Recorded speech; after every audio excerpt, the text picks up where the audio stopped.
السلام علیکم 7th class بیٹا، میں امید کرتا ہوں آپ اور آپ کے گھر والے سب خیر و عافیت سے ہوں گے، اور یہ بھی امید کرتا ہوں کہ کل کے ورق کو آپ نے بہت ہی اچھے انداز سے بک کے اوپر چاروں مشقوں کو حل کیا ہوگا اور ان کو یاد بھی کیا ہوگا۔ آج بیٹا ہمارا سبق ہے بک کے پیج نمبر جو ہے وہ 70 پر التدریب الخامس، 5ویں مشق ہے جو ضمیر منفصل کے حوالے سے ہے، یعنی ضمیر منفصل کی گردان کے حوالے سے ہیں۔ پہلے ہم نے ضمیر متصل کی گردان کی تھی، اب ہم ضمیر منفصل کی گردان کریں گے اور اس کی جو ہے وہ ترتیب بھی پڑھیں گے۔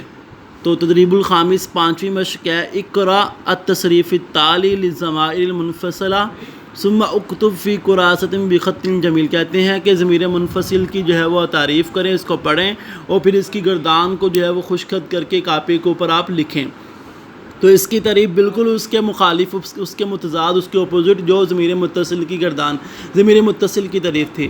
ضمیر منفصل وہ ضمائر ہیں جو کسی اسم، فعل یا حرف کے ساتھ مل کر نہ استعمال ہوں۔ وہ مل کر استعمال ہوتی تھی، یہ ساتھ مل کر استعمال نہیں ہوتی بلکہ الگ سے استعمال ہوں، ضمیر منفصل کہلاتی ہیں۔ وہ ضمائر جو کسی اسم، فعل یا حرف کے ساتھ مل کر استعمال نہ ہوں بلکہ الگ سے استعمال ہوں، ضمیر منفصل کہلاتی ہیں۔ مثلا ہوا، ہما، ہیا، ہم وغیرہ۔ تو یہ جو ہے وہ ضمائر ہیں، وہ تھا ہو، ہما، ہم، ہی، ہما، ہننا، کا، کما، کم، کی، کما، کننا، انا، نحن، یہ تھی۔ یہ ہے ہوا، ہما، ہم۔ کچھ سیگے اس جیسے ملتے ہیں، یہ والے دو سیگے اور یہ والے دو سیگے۔ ہوا، ہما، ہم، ہیا، ہما، ہننا، انت، انتما، انتم، انتی، انتما، انتن، انا، نحن۔ یہ ہے ضمیر منفصل۔ ہوا، ہما، ہم، ہیا، ہما، ہننا، انت، انتما، انتم، انتی، انتما، انتن، انا، نحن۔ تو یہ جو ہے وہ ہم اس کو مثال کے ساتھ لکھتے ہیں۔ طالبن کی مثال لے کے ہم جو ہے لکھتے ہیں ہوا طالبن، ہما طالب۔ دیکھیں نا، طالبن الگ ہے، ہوا الگ ہے، ہما الگ ہے، طالبان الگ ہے، لیکن وہ ضمیر متصل وہ ساتھ ہی، ناصرہو، ناصرہما، ناصرہم، وہ ساتھ مل کر آئی تھی، لیکن یہ الگ ہیں۔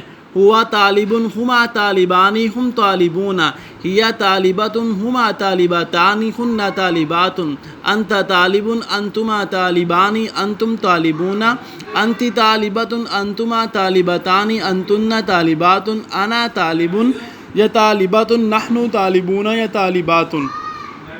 یہ ان کا ترجمہ ہے، اور آگے وہ سیگا، وہاں مذکر غائب تثنیہ وہ ساری وہی آ جائیں گے۔ یہ آپ نے اپنی کاپی کے اوپر خشک خط کر کے لکھنی ہے اور پھر اس کو یاد بھی کرنا ہے۔ پہلے تعریف لکھیں، پھر اس کی مثال، پھر اس کے نیچے گردان، آج کی ڈیٹ، دن لازمی ڈالنا ہے مارکر کا استعمال کرتے ہوئے، عنوان، آپ گردان لکھیں گے ضمیر منفصل کی جو ہے وہ گردان، پھر اچھے طریقے سے اس کی تعریف کی ہیڈنگ دے کر پھر تعریف لکھیں گے۔ اس کے بعد نیچے جو ہے وہ آپ گردان لائنیں لگا کر جو ہے وہ خشک خط کر کے آپ اس کو لکھیں گے اور یاد کریں گے۔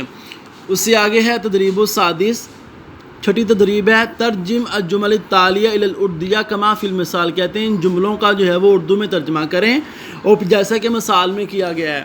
مثال کے طور پر مثال میں ہے نا انا تلمیذن، جیسے مثال میں انا تلمیذن کا ترجمہ کیا میں طالب علم ہوں، آگے وہ کہتے ہیں کہ 9 جملے آ رہے ہیں، ان کا آپ نے ترجمہ کرنا ہے۔ انت خطیب، تم خطیب ہو۔ ہوا تلمیذ، وہ شاگرد ہے۔ انتما صدیقانی، تم دونوں دوست ہو۔ ہما تلمیذتانی، وہ دونوں شاگرد ہیں۔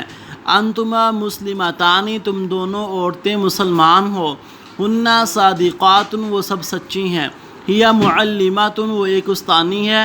ہما اخوان، وہ دونوں بھائی ہیں۔ انتی آکلات، تو ایک عورت کھانے والی ہے۔ تو یہ آپ نے تدریب السادس بک پر لکھنی، حل کرنی ہے، اور تدریب الخامس اپنی کاپی پر لکھ کر ان دونوں جو ہے وہ تدریبات کو اچھے طریقے سے یاد کرنا ہے، بلکہ مکمل مشقی سوالات کو آپ نے ترجمے کے ساتھ جو ہے وہ سبق کو لفظی اور باہما ترجمے کے ساتھ یاد کرنا ہے۔ میں امید کرتا ہوں کہ آج کے ورق کو بہت اچھے انداز سے آپ لکھیں گے اور یاد بھی کریں گے۔ السلام علیکم ورحمۃ اللہ وبرکاتہ۔